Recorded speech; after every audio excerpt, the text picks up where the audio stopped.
Welcome to the Wildcast podcast, coming to you from Wildcast Studios with your hosts Adam Lund and Jeremy Boucher. Welcome into Wildcast Studios for the QMJHL playoff preview episode of the Wildcast podcast, your unofficial voice for all things Moncton Wildcats, presented by Alpha's Appliance Solutions. They've got the Whirlpool Saver, the savings event. Save $150 when you purchase any two qualifying major kitchen appliances. That ends tonight, so make sure you get on top of that if you need some major kitchen appliances. As always, Finishers, I am your host, Adam Lund, and I'm joined by your favorite co-hoster and Big Brother aficionado here for your weekly Big Brother update. Is Bailey still alive in the house?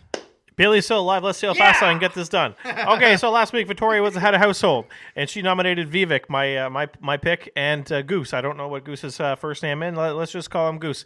So You don't have to go this fast. People are like, I thought I was listening on 1X, not 1.5. Yeah. Why are they talking so fast? Victoria decides to pull Vivek into the HOH room to see if he will admit to being in any alliances. So she presses him and presses him and presses him, and he says nothing. And so she says, okay, last chance, or you're going on the block. And he says, oh, right. So on day 2 or day 1 or whatever it was, myself, Donna, Bailey, Todd decided to come up with an East Coast alliance. So Victoria then used that against him and went into the HOH room and called Bailey up there and Donna in there and Todd in there and exposed what Vivek said. Bailey blows up on Vivek and pretty damn well blows up her own game, because you're not supposed to go off on somebody like that in the Big Brother house, because then it shows your emotions. So at the end of the day, Victoria still goes ahead and nominates Vivek and Goose for eviction. After that's all said and done, she happens to be watching the cameras in the HOH room, which is another benefit of being HOH this year, is that you can kind of creep on the house guests. Oh, that's There's nice. no microphones, but you can see what they're doing. She just happens to flick to one of the screens, and Donna, Todd, and Bailey are talking in a room together. Victoria finds that suspicious because they are not supposed to be in an alliance, in an East Coast alliance. So she's like, maybe Bailey wasn't being truthful to me. Maybe they are in an alliance. So she goes and pulls aside Vivek and tells Vivek, you are no longer my target, which is quite a surprise. I thought he was going home for sure. So Dennis wins the power veto. Dennis used the power veto on Vivek, pulls Vivek off the block. Victoria backdoors and blindsides Donna, which is funny because there was supposed to be an all-girls alliance. And with that being said, the all-girls alliance is kaboom. And Donna goes home. Vivek wins this week's had a household, so he goes from bottom to the top. And because Bailey tried to blow up Vivek's game and get him out the door, Vivek has nominated Bailey with Goose again as the pawn. There's your Big Brother Canada update. Brought to you by Jeremy Boucher. That's a lot going on. That's in week 2. Like usually it's a very action-packed, drama-filled first 3 weeks. Let's put it that way. Nice. Other than that, how was your? Make sure to keep that logo inside. How was your? How was your week? Other than that, did you get caught up on all the March Madness? I've been watching some games. Yeah, I've been watching some games. I know obviously Ducks are out, but Gonzaga's still in. Oh yeah, Oregon Ducks Purdue is still in. My Charleston was not as good as I thought they would be, but not bad though. 109-96. Yeah. Way better than Longwood. Well, Longwood scored the second least amount of points in the tournament, so I was it didn't cost me anything. Our good friend Denny Dorian had some free rolls, as he said, he was all in on that one. I kind of knew they weren't going to be in it, but I was like, well, who knows? Maybe. You never know. You never know, and that's why I don't do a lot of gambling. Correct. That's true. Because I don't either. Especially on March Madness, anything can happen. Like 13 Yales moving on, NC State, 11 seeds in the Sweet 16. All 4 of our picks are still in it. That's right. UConn in the Sweet 16 against San Diego State. Arizona taking on San Clemson. Diego's not a state. Arizona taking on Clemson. Oh, yeah, these matches will not have gone on by the time you hear this. So Clemson taking on Arizona. Your boys, Gonzaga versus Purdue. So you got a bit of a – no matter who wins, you win. I'm going to the Elite Eight. Yeah, and Marquette takes on aforementioned NC State at 11. It is kind of nice. There's not a lot of sports I like watching out here because of the time change when they start at like 11 o'clock. But this hasn't been too bad. 1 o'clock in the afternoon, the games usually start. They go till 11 o'clock at night, especially the games in the Western seed as well. Fans in Cape Breton finally got to see a trophy raised as the Holman Empire, Team Holman. I enjoyed that. Finished off the 4-peat by Switzerland, defeating her yesterday.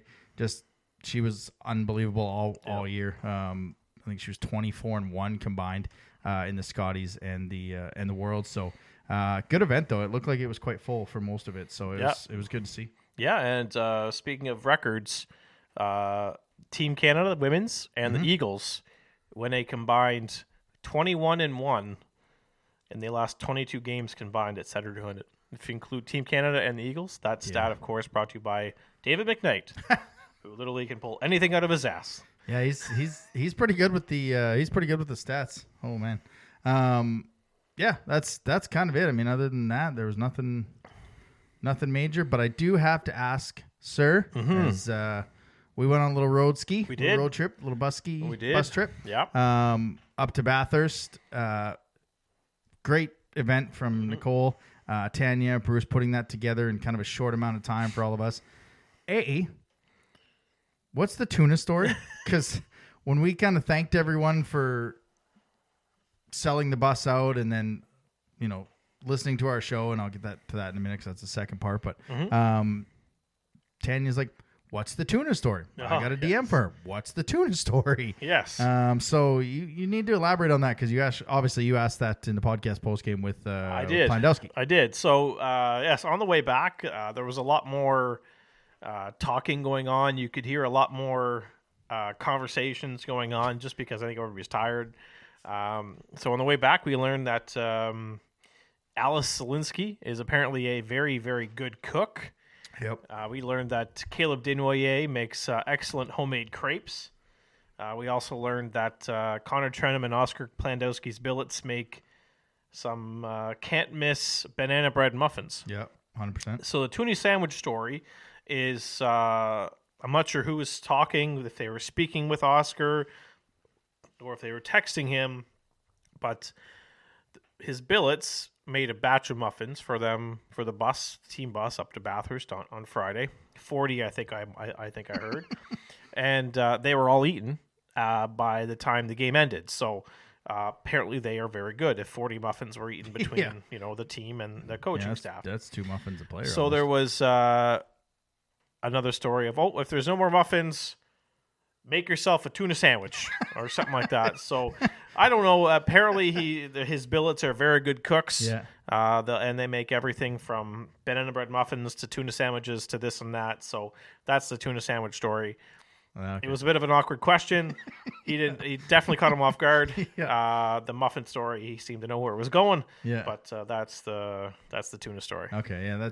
Yeah. It definitely caught him off guard. I had one more question. I'm like, nope, you're gonna end on that one because you don't you don't really recover from that. As well, it was awesome to be on the bus with everyone, and all of you that listened to the show, watched the show.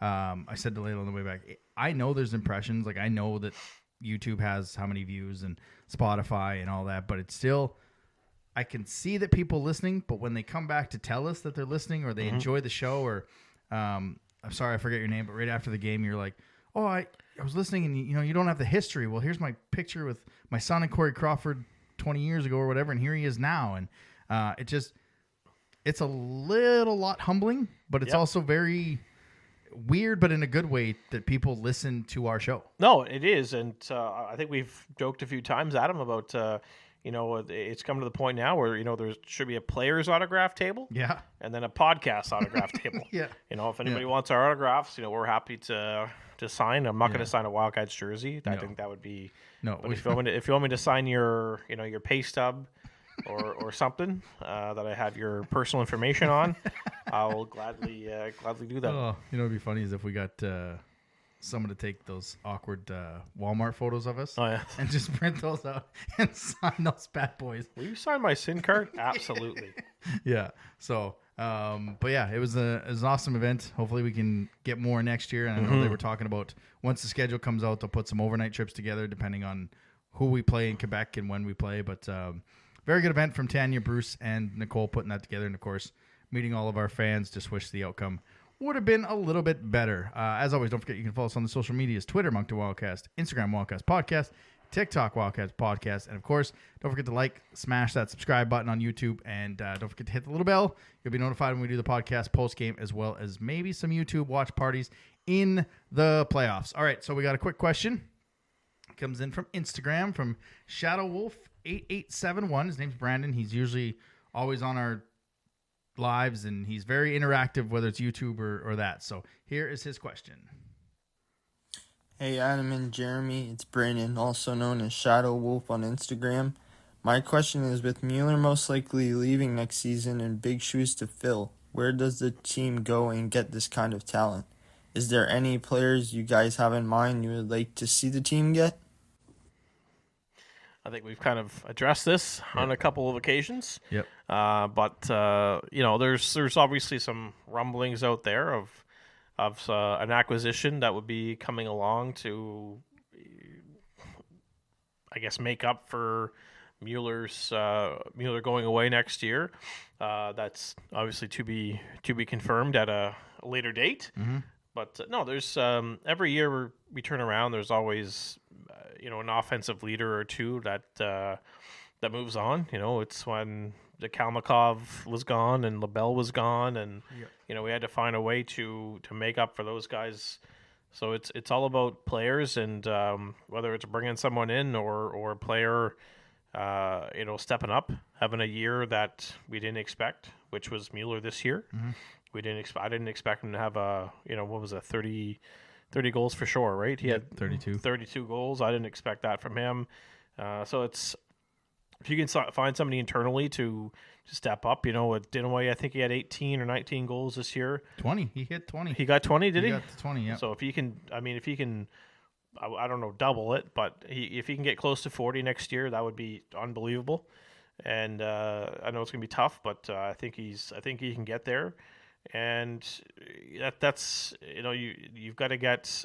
I think Carrier is a 20-goal scorer next year. Mm-hmm. I think he's going to take a massive leap forward as long as he's not buried on that fourth line again.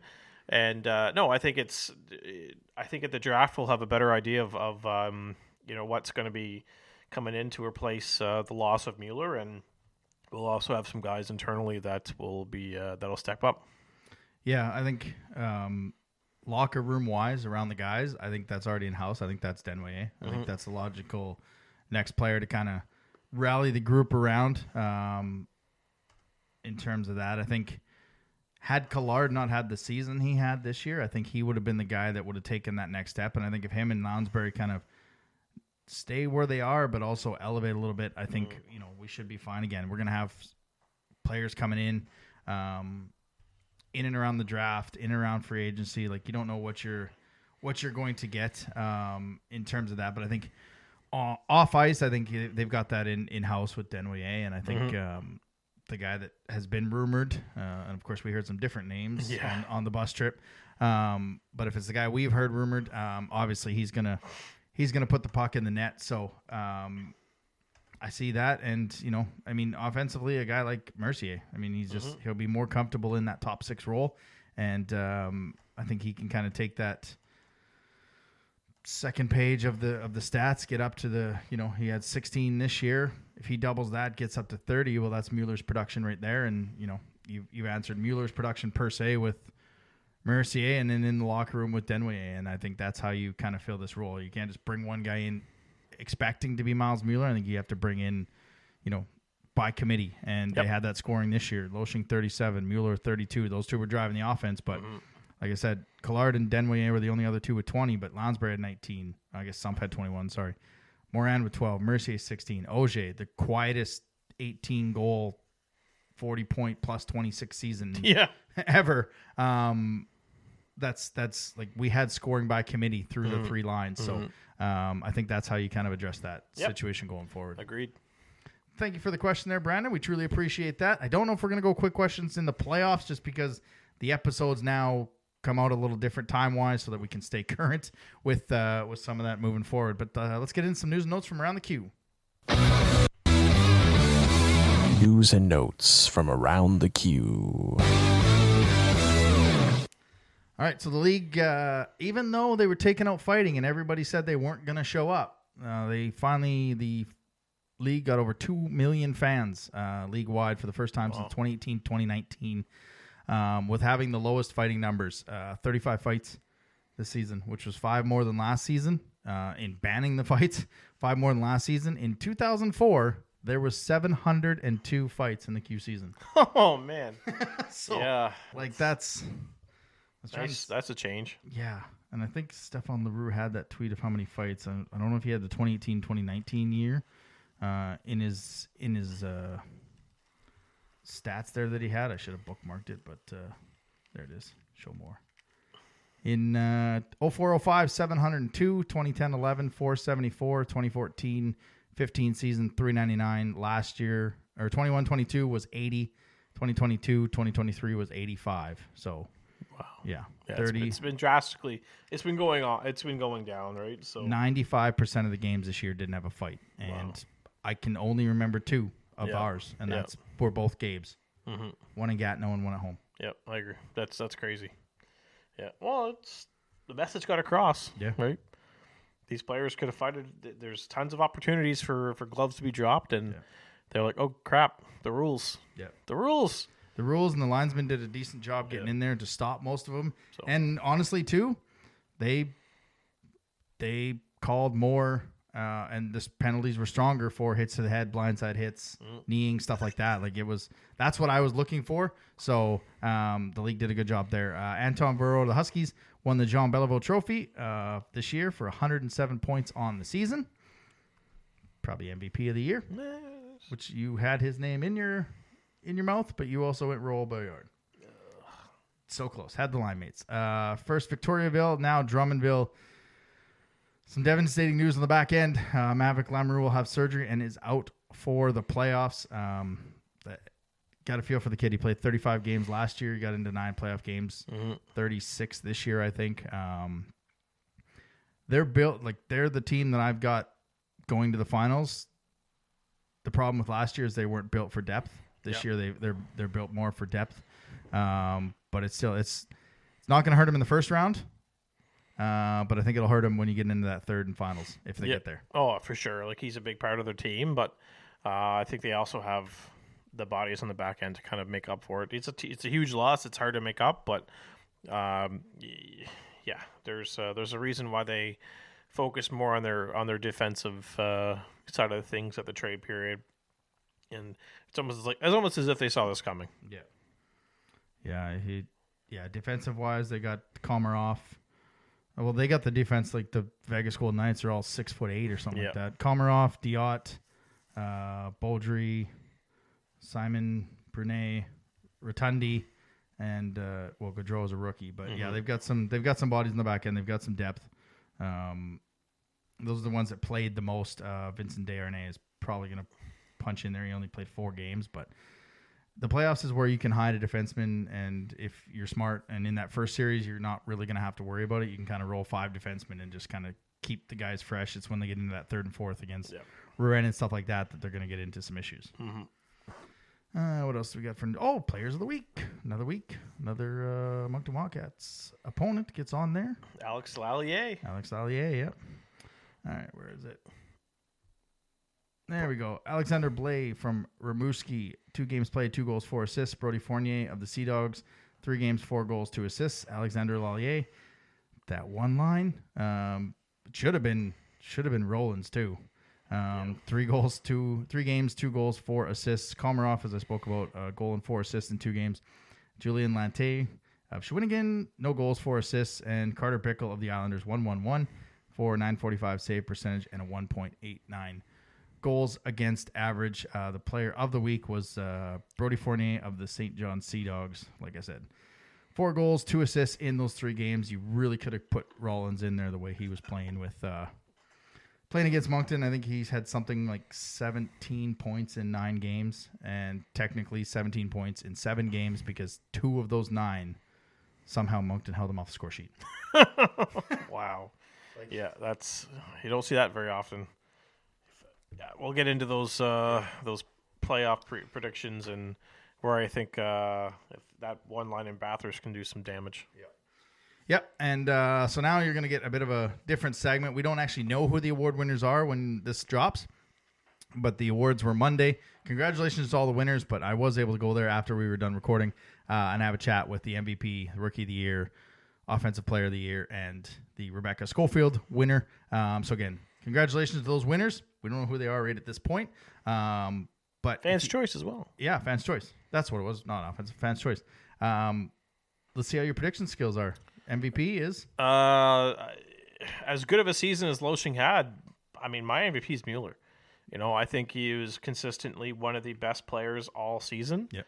And there was no part of the year where he seemed to. It just seems like he was always on the scoreboard. Even though there were clearly some games where he was shut out, but he was just down the stretch. He was one of the more reliable players that we could count on. So I would take him as MVP. I mean, it's probably going to be Loshing based on if it's statistical, but I would, if I had a vote, I'd be voting for Mueller. Yep, I think Mueller needs to win MVP. Loshing can win Offensive Player of the Year. But off and on the ice, I think Mueller is the MVP. And even the games he wasn't on the score sheet when the MCL line was the hottest line in hockey, he might not have been on the score sheet, but he was driving to help that line in letting Collard and Lounsbury have statistical great years. Rookie of the Year is Denoyer. That seems pretty. Not Ryan Hackett? He didn't score a goal, though. Oh, Cooper Cormier. Jack Hain. Ah. What was the other one? Fans' choice. The only person that it could defeat Mueller in this, I think, is Denoyer. Yeah, I voted for Cooper Cormier. I voted for Miles Mueller. Okay, well, I voted for Cooper Cormier like 5 times, so really, you always get 5 votes. Nice. And then the Rebecca Schofield one, obviously that's always a tough one because we don't know how much they're in the community. Yeah. But it is a community award, and I feel like it's Trenholm. The St. John connection there and everything with that family and what he's done here as an ambassador for the Wildcats. I would guess Trenholm. Yeah, well, for me, it's if you look at the posts the Wildcats have made on social media about players going to schools and going to events here and there and all these businesses in the community, the one player to me that seems to be at all these events is either Riley Sampson or Keegan Warren. Yeah. So I don't know where this award will go, but I seem to these two guys just seem to be everywhere. When the Wildcats are around town in the community, so that's kind of where I'd be leaning. Whoever it is, it's an amazing award to win, and congratulations to that player, not only for being in the community, but for being an ambassador of Wildcat Awards. I'm here with the Fans' Choice Award and Wildcat of the Year, Miles Mueller. I guess, first of all, just talk about your season this far and how it was for you. No, it was good. I was able to score a couple goals. So that was fun, and right now we're excited for playoffs, and I think we had a good start, good first half, and now the real things are starting. So it's fun. So Fans' Choice Award. I talked to a few people, and I was like, if it's not Miles Mueller, I don't know who it'll be, to be honest. The connection you've had with the fans in the past couple of years has been something else. Just speak to your connection and how you've been so upbeat with all the fans and just enjoying every moment that's come along. Yeah, I really love all the people here in Moncton and all the support I've been getting since day one, and I'm really blessed for this, and I'm really thankful for all these people that have helped me throughout my career here, and I'm really grateful for this award. I'm very happy. I think it's to me, I think it's one of the most important ones, and I'm very grateful that I got it. Yeah, there's a few people that don't want you to leave, so hopefully being a Fan's Choice make you maybe want to stay one more year. But for Wildcat of the Year, I mean, that's the first award for the Corey Crawford Wildcat of the Year. What's it mean to you to be the first recipient of that award? Oh, it's crazy. Well, I looked at the trophy and I see my name's on it, first one, and the video of Corey was very wow. It was very it means a lot to me, and it shows that when you work hard, like anything's like possible, and comes along a long way. And I'm very grateful for this and this opportunity. Yeah. So having your dad here in the awards, that must have been extra special for you. Win the Fans' Choice in the Walkout of the Year with your dad in attendance. Yeah, that was funny. Yeah, yeah. My dad was out there, and I don't know, he was chilling. Haven't talked to him yet, so we'll see. So obviously to the fans, big playoffs coming up, games 1 and 2 this Friday, Saturday. What's the message to the fans on how we're gonna fare in a tough series against Chicoutimi?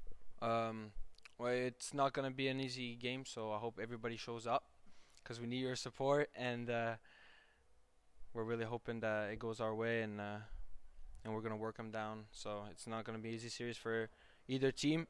So we really need your support, and hopefully we'll get us through.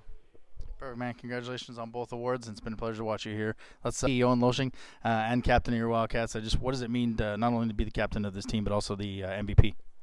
I mean, for sure, it means a lot for me, but my teammates worked very hard for me this year, and they deserve a lot of credit. So, yeah. You guys got the first round. You finally clinched third on Saturday. A bit of a tough grind to get that on the last day, but you've got Chicoutimi. Just what I don't want to keep this too hockey, but tough series coming up against Chicoutimi. For sure, we need those 2 wins at home. We're playing a big heist. They used to play there, so it's gonna be like two big game home. So we better be ready. As the leader of this group and obviously the MVP, just how do you think the season's gone so far from the first half, where you guys were kind of on top, and then a bit of struggles in the second half? But being the leader and the MVP of this team, just what were your thoughts on this year? I mean, we had a good year, so I'm very proud of the group that we have this year, and I'm very looking forward for the playoff. So with the playoffs coming up, that's the other two guys, Denway and Mueller. What's the message to the fans with game 1 and 2 at home? Just be prepared, be ready, because we are ready. Perfect. Thanks again, Wildcats Awards with Rookie of the Year, Caleb Denway. I don't think a lot of people didn't think it was going to be the Caleb Denway, but I guess just after this rookie season, #1 overall pick, just how does it feel to be named Rookie of the Year? Yeah, well, it's fun. Obviously, we had a good team. We had other great rookies, so it's really fun to have that at the end of the year. So did you put any extra added pressure on yourself being the #1 pick, or you just wanted to play your style of game and whatever happened? I mean, scoring 20 goals, you got the last one in the last game of the season. Was that kind of a goal for you coming into this year? No, I didn't have really some goals coming in this season, just playing my game, and I think I did what I had to do. I had some slump, and it's normal in the season, and especially the first year. But I think people that know how hockey works saw how much I did some good effort, and I created a lot of chances. So it was a good first year. So you got a gold medal this year. You got a Rookie of the Year. Hopefully, we're going to get the next championship. What do you guys got to do in the first round? I don't want to keep it too hockey related, but tough series against Chicoutimi. What are you guys going up against that one? Yeah, well, they're a good team. They're young, they're fast, and I think it's going to be a good series, physical. So it's going to be really fun, and we also have a really young group, so it's going to be fun for us and get some experience there. So we heard on the fan bus you're quite the crepes maker, quite the cooker. Where did that come from, and learning how to make crepes? And have you made it for your billets more often than not, or they cook for you?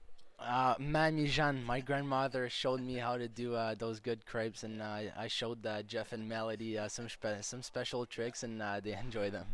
Perfect. So obviously, game 1 and 2 this Friday, Saturday. What's the message to the fans coming into these first 2 games? Well, it would be fun to have some good crowds. I heard last year we didn't have some huge crowds, but it would be really fun, and it helps us. So come as a huge group, guys.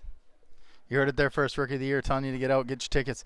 Game 1. Congratulations. Hey everyone, here at the Wildcat Awards with Preston Lunsbury, the Rebecca Schofield Award winner. We're in her high school in Riverview. Just being a local kid, what's it mean to win that award? No, it's good. I mean, trying to give back to the community as much as I can, especially being here local, gives me the little advantage. But no, I just like to take initiative and try and do as much as I can.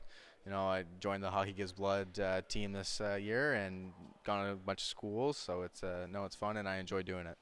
So obviously, I'm not trying to keep this too hockey, but you guys clinched third on the final day. Now you know who your opponent is. Just what do you feel going into a series in Rimouski, where you not Rimouski, Chicoutimi, where you split the season series? Yeah, I mean, it's definitely a little bit different, they're Olympic ice, but no, we're going to get used to that. And if we get these 2 games at home, I think it'll give us a good shot. So it should be good, and they're a good team, so we have to be ready for them, and can't take them lightly.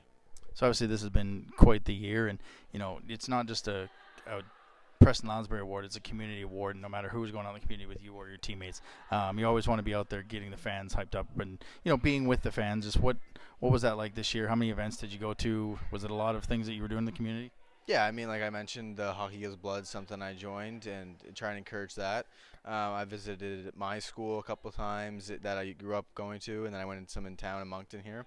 And then I just went out with my old team and a couple teams on the ice, working with them and just going out, with the kids, and I enjoy doing that. So. Perfect. So the last one, obviously to the fans, we got games 1 and 2 on Friday, Saturday. Just what's your message to the fans for games 1 and 2? No, I mean, come out. It's going to be a good time, and cheer us on. Tune at the awards, the Unsung Hero of the Year, as well as Scholastic Player of the Year. I guess we'll talk about the Unsung Hero. A lot of people, like we said in the first interview with you, they didn't know your game. Obviously, they're familiar with it now. Just what does it mean to be the Unsung Hero of this group? It's a really nice feeling. I mean, you never work for the awards, but it's always nice to be recognized as, for me, Unsung Hero. It's really fun to see that, yeah. And Scholastic Player of the Year, a lot of people they see this as a business, or they just see these as players, but they don't really realize that you guys are Scholastic academics. School comes first. Just what does that mean to be the Scholastic Player of the Year? It's really, again, a great feeling. I mean, I always work hard in the classroom. My parents taught me that education is important. My sister was also a role model for me when I was younger. So, a great feeling again, and it's just really fun. How much of a leadership role have you taken on in the D-Corps, being a 20-year-old, and you guys had a couple of young kids in Hackett and Ryan Daw, who made his debut? Just talk about being a leader in that locker room with the Defense Corps. Obviously, you and Bhutan are both 20-year-olds, veteran experience. Mm-hmm. No, for sure. I mean, some younger guys came in, and we just needed them to stay the course and stick to the game plan. So Plendowski and I think we did a great job over the past few games about that, and we'll try to do another great job also in the playoffs. So speaking of playoffs, game 1 and 2 against Chicoutimi, you guys split the season series with them. How do you kind of see that going in terms of a series against them? It's going to be a hard series for sure. I mean, the experts are saying that they might upset us, but no, I think it's going to be a hard fought battle. No, they're a young, talented team, really fast, but we got some talent. We work hard, and I believe in our chances. It makes feeling better. A lot of people picked us to lose to Baie-Comeau too last year. So obviously games 1 and 2 this Friday and Saturday. What's the message to the fans?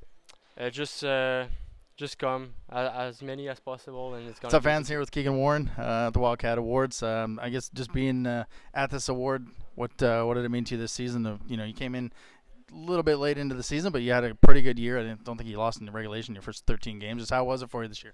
Yeah, no, it was awesome. Just getting to be a part of the team. Grow as a person, as a goalie. Get to gel with the guys and make some real good friends, like friendships that'll last a lifetime. And some of my great buddies. Like we got one we call ourselves SEAL Team 6. We got Riley Sampson, Miles, and Plando. So that'll be a group that'll last forever. That's for sure. It's funny you say SEAL Team 6 when you didn't know what a foxhole was. Yeah, that old foxhole. They'll get you sometimes. That was one of the better moments in the behind the scenes footage there. You with the bow tie, Styles there, one of the only guys with the bow tie. What's with the bow tie? Well, I think Riley Sampson said it best. Best dressed in the CHL. So I'm waiting for someone to top me. That's all.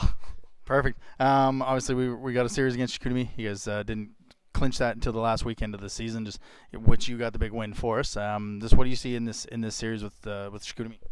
I think it's a great matchup for us. They're a young team with a lot of skill, and I find we have a lot of skill too. But I think if we stick to the plan and like everyone's been saying, stay committed. I think that's our biggest thing. If we have the right mindset going into it, I think we can definitely do some damage. Perfect. Look right in that camera and tell the fans what to expect in game 1 and 2 and what you need from them.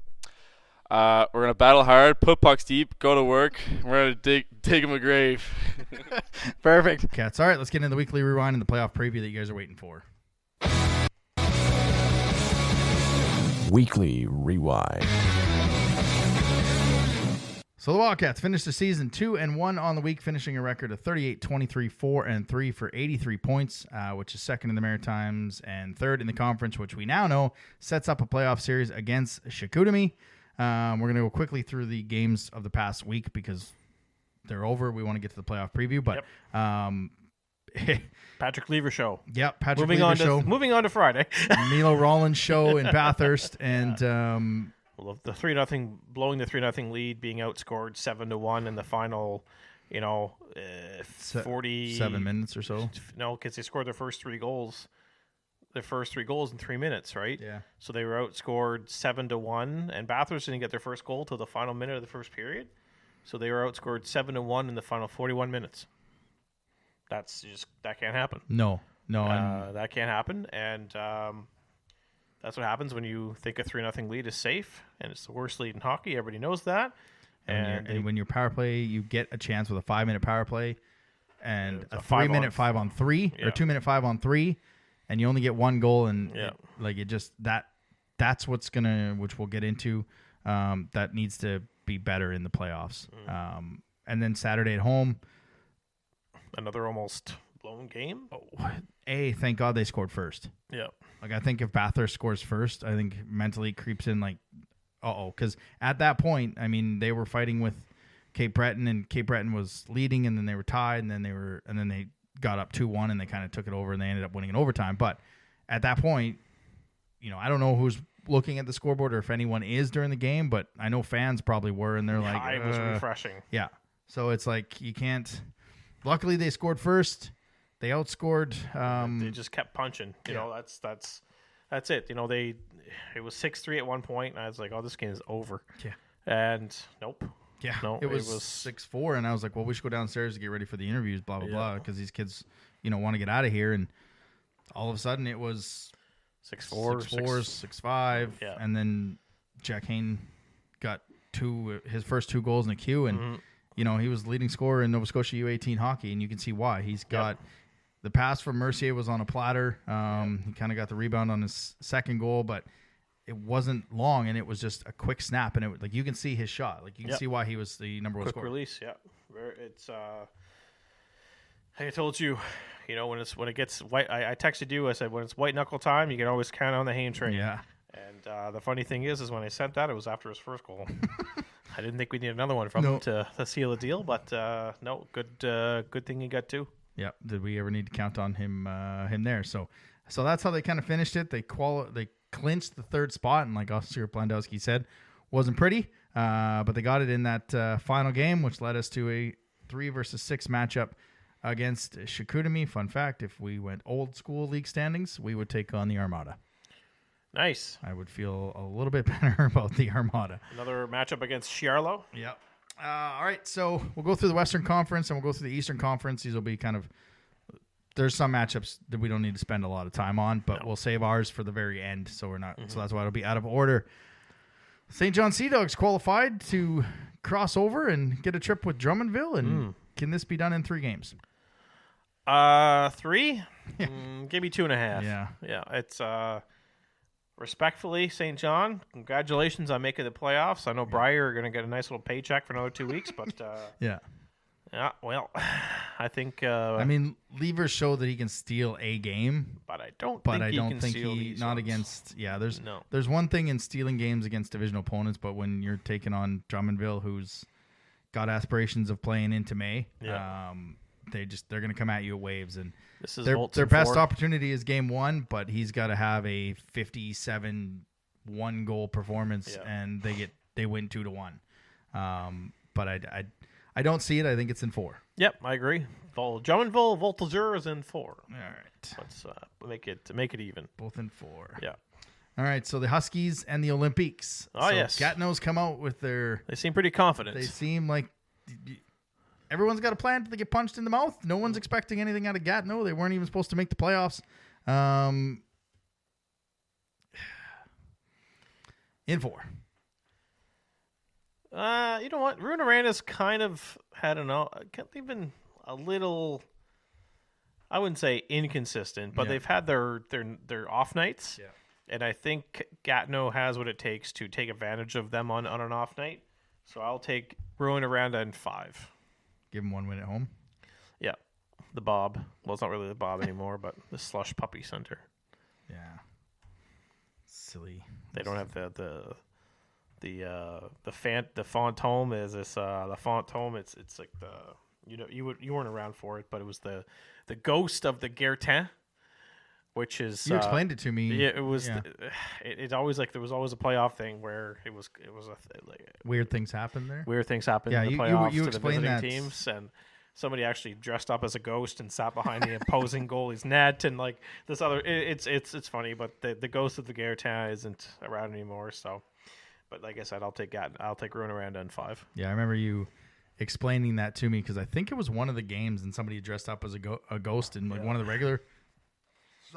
regular season games. I was like, what? And then you had to explain that to me. Yeah. So I was like, what ghost Olympique? What are we doing here? How do we tie this up? Victoriaville and Shawinigan. They were battling with Gatineau the whole time. They got a win on the final day of the season to get Victoriaville.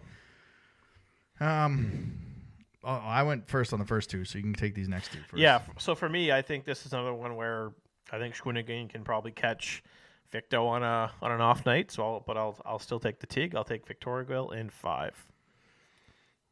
Yeah, that's kind of where I was leaning. I think this is one of those ones where it's going to look closer than a 5-game series. Mm-hmm. I think Shawinigan's going to be in this for a few of the games, maybe push a couple to overtime. But I think Victoriaville is in 5, and I think Shawinigan will get one at home. But I think a couple of these go to overtime, and it's a little bit closer than what people think. And then we've got the 4-5 series with the Armada and the Phoenix, who I believe are separated by not very many points. Yeah, this one's probably going to be 2 points separating. Yeah, this is probably going to be your long series. Yeah. You're probably looking at a 6 or 7 game series here. For me, it's a toss up, but I'll take Sherbrooke. Just because I know they got off to a really good start this year and kind of started to tumble down, but I like the Saint Hilaire matchup. Even though he didn't play much in the playoffs last year, I should probably give playoff experience and net to Chiarlo. But that Sherbrooke top line, I think, is going to take over the series. So you have Sherbrooke in 6? I have Sherbrooke in 6. Okay.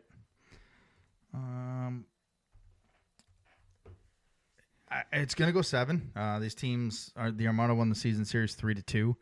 I don't know how close the games were, but while I like St. Hilaire, we've seen Chiarlo be able to steal a series, and I think he's got some, I guess not revenge on his mind, but he was cast aside by Baie-Comeau because we beat them in 7. Depends who you ask. Yeah. But either way, I think he's amped to kind of answer those critics, get his team as far as they can because they made the deal for him. They wanted him. They could have picked another goaltender, and so yeah, I think I'm gonna go with the Armada in 7, which was kind of my upset earlier on when we had these questions. So there's our first disagreement. There's our first disagreement, and it's the 4-5 matchup. Yeah. Not sure if we'll have the same disagreement in the Eastern Conference. No, we get to the Jakar and the Islanders. Halton Hockey here. Halton Hockey. We talked about a matchup that Baie-Comeau, if there's a team they didn't really want, it's the Islanders. As I don't think the Islanders win this series. No. But I think this will help the Jakar long term because they'll finally get over that first round hump. They haven't gotten over that since 2004 or something like that. But I think it goes 6. I think the Islanders can get 2. Mm-hmm. I think Holton can manage lines really well to try and take a shutdown line away. Not that the Jakar are a one-line team, but if you kind of have success taking that number 1 line away, you might get lucky in winning a game in overtime or whatever, but it'll depend on goaltending. And Carter Bickle's shown he can play well. So Holton Hockey, I'll take the Jakar in 6. So I'm also on the side of the Jakar, obviously. Yep. I don't see Charlottetown winning 2 games. I think I'll see them winning 1. They'll win 1 on home ice. So I'll take the Jakar in 5. Perfect. So now we get to Maritime matchup. Woo! The Moosehead and the Bathurst Teton. Man. You taking this one or you want me to start? Nah, you can start on this one. Yeah, so this is obviously the one where people are they're expecting an upset. They think Bathurst could go out and punch the Mooseheads in the teeth here and get them out in round 1. And I don't blame them. I realistically think this could happen. Especially the way we've seen Bathurst in the past 2 games. But I think a lot needs to happen for that to happen. When I say a lot needs to happen, I think Bathurst goes with. I don't know if they have a number one. I think Keller and Fleming are both capable of playing. So it makes me wonder if they're going to go the Moncton Flyers switch back and forth every game to kind of give Halifax a different look, a different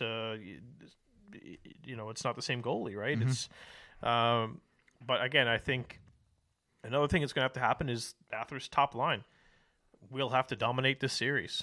They will have to have their best hockey, and I think they have 2 lines. I think Bobby Orr in the second line can really or if he's on the first line.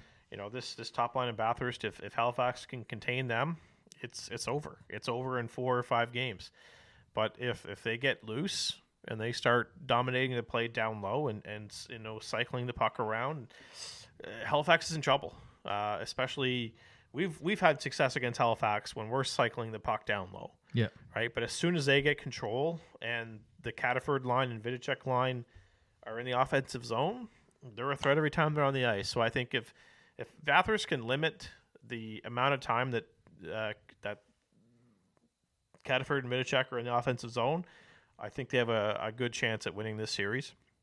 My head says Bathurst in 7. My heart says Halifax in 6. And your mouth will say? And my mouth will say, as much as I want to see Bathurst win this series, I will take Halifax in 6 games. Yeah, my head says one thing, my heart says the other. You hit the nail on the head with if they can contain the Rollins, Lallier, and St. Ange line, or Huggins line. They're winning without Robert Orr right now, so he'll be a factor. Halifax won't have Dumais in game 1. What kind of and you can't action will that be? Yeah, and you can't look at the games against St. John because they didn't have a lot of their guys out. I think Furlong missing potentially the series is tough for them. I don't know how long he's actually out, but I've heard things where he could miss the first round. I think that's tough for them in trying to contain that number 1 line. But you look at special teams and in tight series where you're not sure where it goes. Halifax is ranked 7th on the power play. Bathurst is ranked 17th. Penalty kill wise, Halifax is ranked 5th, and Bathurst is ranked 14th. So if you can stay disciplined against Halifax, this has a shot. So I will go Bathurst in 7 because that is. I picked this as what was going to be my upset. Yeah. I feel it the whole time. There's just something different about Halifax. And I don't know if it's because we had success against them that they just don't look the same. The season series there, Halifax won that season series 5-3. So Bathurst has the model to put some wins up against Halifax. So you took Halifax in 6? Yes, I did. So Confirmed. That's where I'm going to go Bathurst in 7 there. From what I see, that's kind of my upset. Yeah. The other 4-5 matchup, Rimouski versus Cape Breton. Well, you had the stat of 24-1 between Canada and Cape Breton, and they have been the hottest team. They've won the last 9 games. They were a matchup we didn't want, and I think this plays right into Cape Breton hands. I think it's Cape Breton in 5. Yeah, you're right. Especially, I think Rimouski, Cantal Miller is supposed to be out for the entire series, and I think Cape Breton is just absolutely rolling right now. They should be able to handle Rimouski with ease, but at the same time, I think Oceanic will win a game. But I can easily see Cape Breton wrapping this up in Rimouski in game 5. All right, so we both got it in 5. Not bad. We only agreed on 2. Well, exact same games in actually 3. Sorry. All right, and then we get to ours. Yeah, and then we get to ours. So these two teams have only faced off twice since Moncton's come into the league.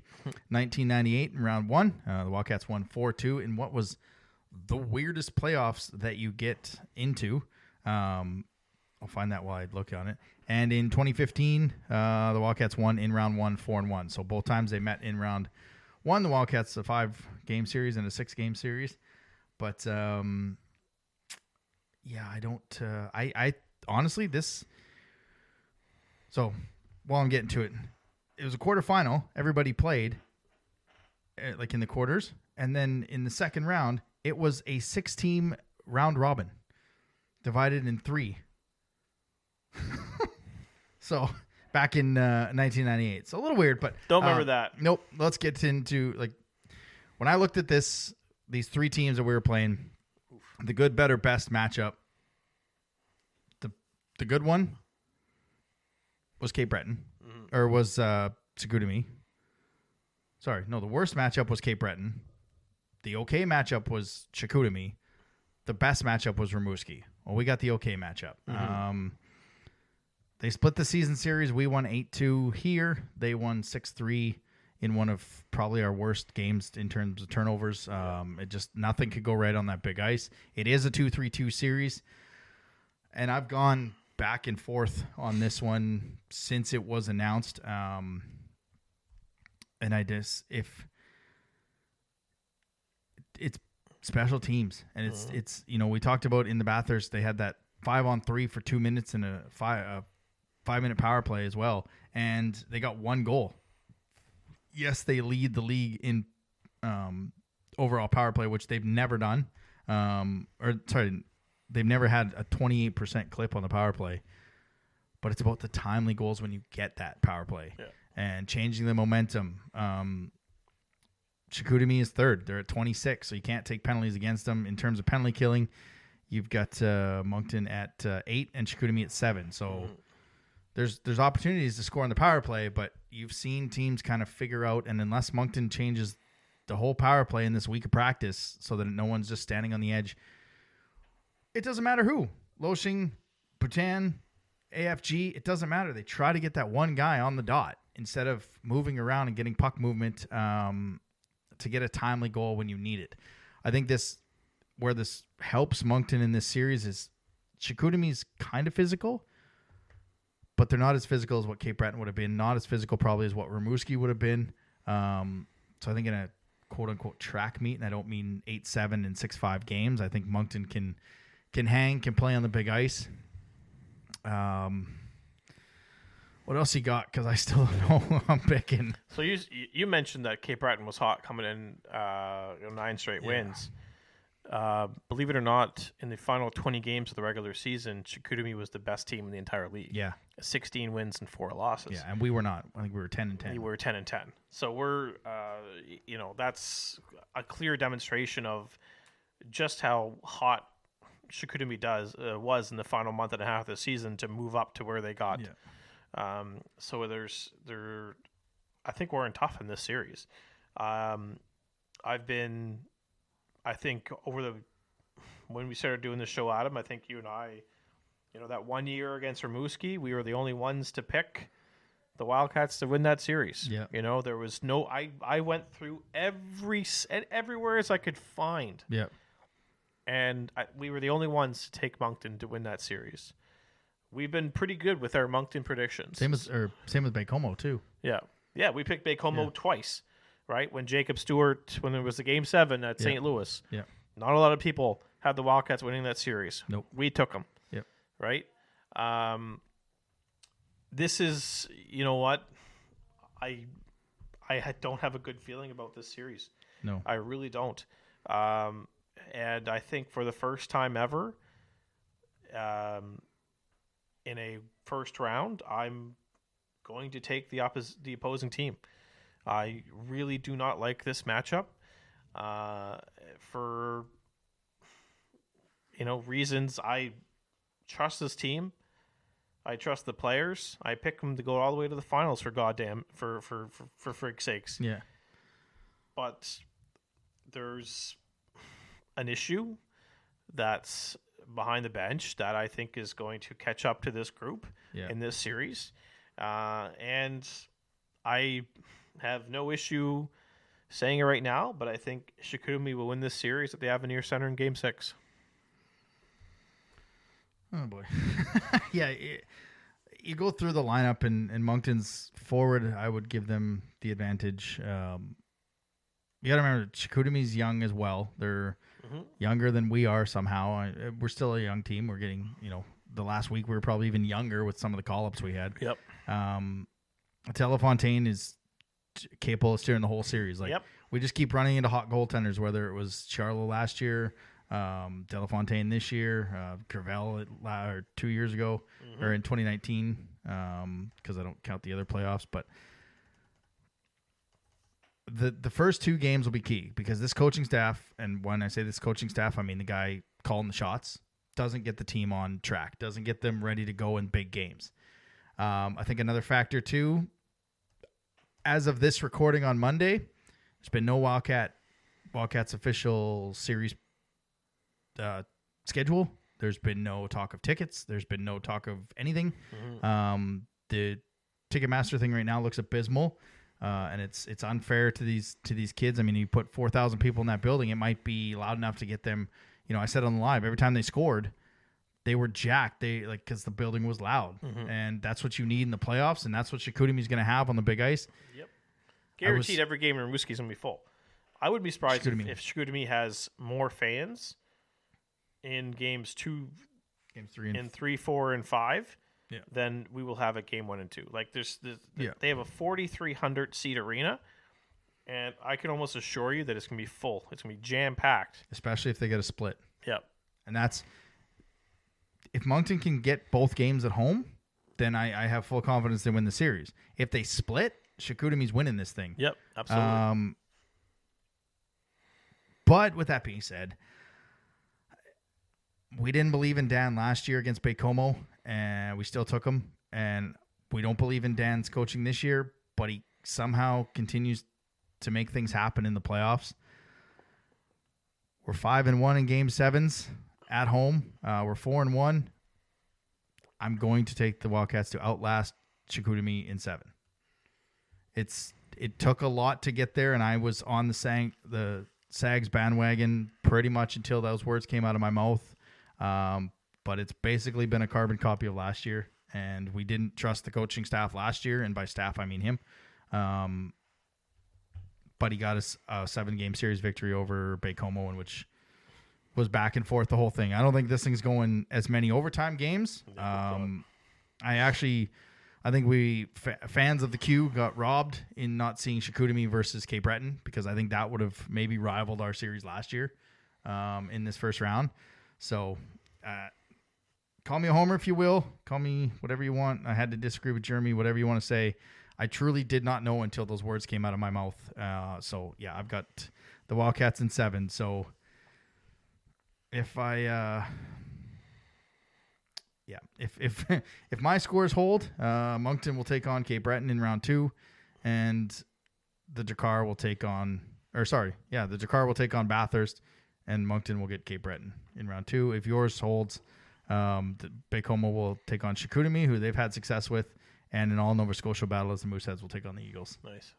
So either way, we're going to have some decent second rounds, where usually the first round's awesome, and the second round you can kind of, it's nothing. Yeah, I'll be using my media pass to get into some of those games in Halifax if it's Cape Breton against Halifax. Yeah, that'll be some good. So here's hoping I'm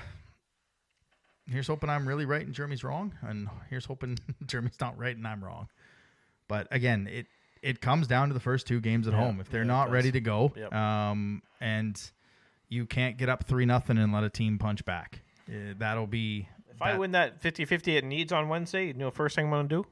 I'm going to go buy $1,000 worth of tickets and just hand them out. If I win that, I will do the same thing. Like even that, like $1,000 would probably get you. Yeah, and this 500. Not even. No, my math is that was terrible. 50 tickets. Yeah, get you 50 tickets. Yeah. No, because you'd be at 24,000 because they're $24 a ticket. Yeah. So 100. And what's the needs 50-50? Yeah, probably 48. So half your money would go to the tickets. Yeah. Oof. But again, that's not on us. That's not like I get just irrationally I get irrationally upset about it, and it's not our job to fill that building. But I don't understand how you're going to go from 7,100 to 1,200 in a playoff game round 1. Just it doesn't make sense to me. So buy 100 tickets and sell them to the drunkest kids at NBCC. Yeah, and get them to be the loudest kids. Have them sit behind the sections where the Wildcats shoot twice. Yeah, exactly. So, that's the playoff preview. A lot of the first round in the Western Conference seems pretty easy, but I think both conferences have the ability to have excellent playoff for the Q in terms of showcasing. I mean, we've only got 2 sweeps. Mm-hmm. We both took the Volts. I took the Huskies. So yeah, like we only have a couple sweeps, so we should have some good hockey as opposed to last year. Yeah, for sure. And I'm excited. It's the best time of the year. I hope my prediction about the Wildcats is wrong. I have a feeling. Mm-hmm. I have a feeling that my first round predictions of Wildcats success comes to an end this year. Yeah, but that also means our show comes to an end for a bit. It does, but that's okay. But hey, we get into the draft coverage, and everybody loves our draft coverage. We can still come back every couple of weeks. Yeah, that's true. Yeah. We got some draft shows. We got some draft stuff to talk about. All right, you ready for everyone's favorite part of the show? Well, I think it's your favorite part of the show. It is my favorite part of the show. All right. Eric Murray, Realtor, buy your house from him. Stick Tap of the Week.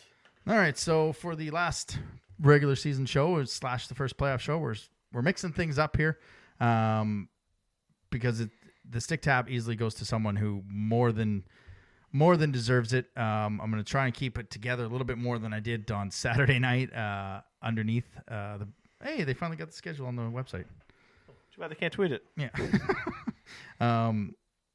Yeah. This goes to the communications person for the Moncton Wildcats, Michelle Beliveau. She is no longer with the team.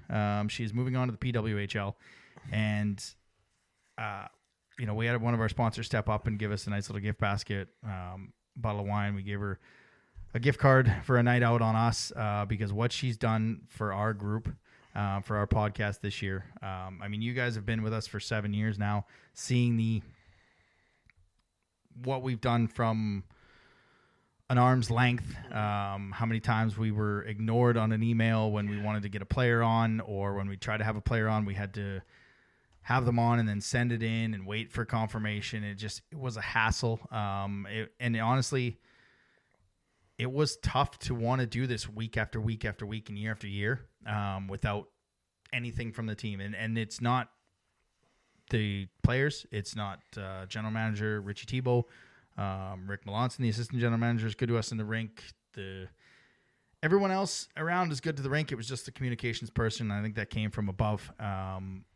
So it was a real change this year when we went to the draft and applied for the Q Media Pass, and not only got it, but got to sit there and do the show YouTube, which was terrible coverage, but 2,500 of you joined in to watch us. And we actually got interviews. I said to Layla, go ask Michelle if we can have Denway. We got Denway. She came to us and said, would you like Bhutan before he leaves? Absolutely. He's a newly acquired player. And then I thought, well, great. This is kind of where it ends. It's too bad. Maybe we'll get some preseason stuff. And then just before camp started, Richie and Michelle brought us in and explained that they were going to give us some access to the team, which is what we needed. We needed, for podcast and media, you need other teams as well as your own. And I always had other teams. We've had great connections through the division into some teams in Quebec. We just never had our own. And it made it tough for us to do this show, even though, we still did it week after week and we were honest about it. Sometimes we worried how honest we were. But yeah, they've given us access and just have been exceptional from the word go. With anything we need, any player we ask for after a game, it's done. And even into tonight, into the awards. So what she's meant for our podcast, we will never be able to repay her. And we will never be able to thank her well enough. And so it sucks that we're losing her to the PWHL, but she's going to do great things in that league that's already doing great things. So we're excited for her. So the Stick Tap of the Week goes to Michelle Beliveau of the Moncton Wildcats. The Stick Tap of the Week, sponsored by Eric Murray Real Estate with the RE/MAX Avante team. If you're looking to buy or sell a home in the greater Moncton or surrounding area, make sure to check him out on social media or give him a call at 506-863-8802. And that, folks, leads us into the Wildcast Wildcat of the Week, presented by Rosemary Lynn's Massage and Spa. Now get this, from now until April 21st. Yeah. when you book a new set of acrylic nails, you'll receive your first fill for $25. That's a heck of a deal. Two $20 that's one $20 bill and a $5 bill. For those counting at home. For those counting at home. Yeah. Now, as well, don't forget, they have a loyalty card, which I've yet to use. So when you buy 9 spa services, you get one for free. Is this where I do the play, or do I read the next part too? You read the next okay, part. I'm not used to doing this. I appreciate your following, folks. If you want to take advantage of this and have a chance to win a $100 gift card, call to book your appointment at 506-830-1224. Coincidentally enough, located at 1224 Mountain Road. That was my favorite part too. Yeah. Well done on the read. You. Which, of course, leads us into what I just said, the Wildcast Wildcat of the Week. Now, if you look over how the past 3 games went, there were some obvious selections. Now, everybody knows I'm a little different. I like to do things my own way around here. With that being said, I would like to award the Wildcast Wildcat of the Week to a player who saw an opportunity and took it. Yep. That's why I'm awarding this week to call up from the Cape Breton West Islanders, Nice. number 6, Jack Hain. Well that is done. your Wildcast Wildcat of the Week, presented by Rosemary Lynn's Massage and Spa. Excellent read, excellent pick, excellent everything about that. I think from now on we may switch more often because you nailed that, bro. Thank you so much. But yeah, practicing in the shower. that's the best place to practice. But yeah, that does it for this week. Here we go. The playoffs are upon us. They go this Friday. Game 1. It is Holiday Friday, so It's not a Holiday Friday. It's a Good Friday. it's a Good Friday. So get your tickets now. It's plenty available. You mean to tell me those blue on the Ticketmaster site isn't sold seats? Oh, if the blue on the Ticketmaster site was the sold ones, man, what Place an would be atmosphere jumping. that would be. Yeah. So, so game 1 is Friday. Game 2 is Saturday. So get your tickets. Also, stay tuned to the Instagram. Oh yeah, Maine's going to the. Big game against Big Red. It's not March NCAA Madness tournament. there, is it? Well, it's kind of. Yeah, it's not the Frozen. It's not the Frozen Four. No, it's just the their March division. Madness. Yeah. Yeah. Yeah. Stay tuned to our Instagram. We are bringing back the pregame show. Jeremy and I will be up in the Alpha Suite, getting you ready for each of the games. We're probably going to be a lot more positive in game 1, and hopefully we stay positive in game 2. Yeah, we'll go from there. So that's kind of our playoff preview show. We got the round playoff. one. What's that? For round 1. For round 1. We got the pregame show on our Instagram as well. We're going to try and put a watch party together, whether it's on YouTube or whether it's somewhere live to get for game 3. But we'll see how things go. But that's it. For Jeremy, I'm Adam. Enjoy the playoffs. See you next week. Thanks for listening to another episode of the Wildcast Podcast. Follow us on social media at Moncton Wildcast.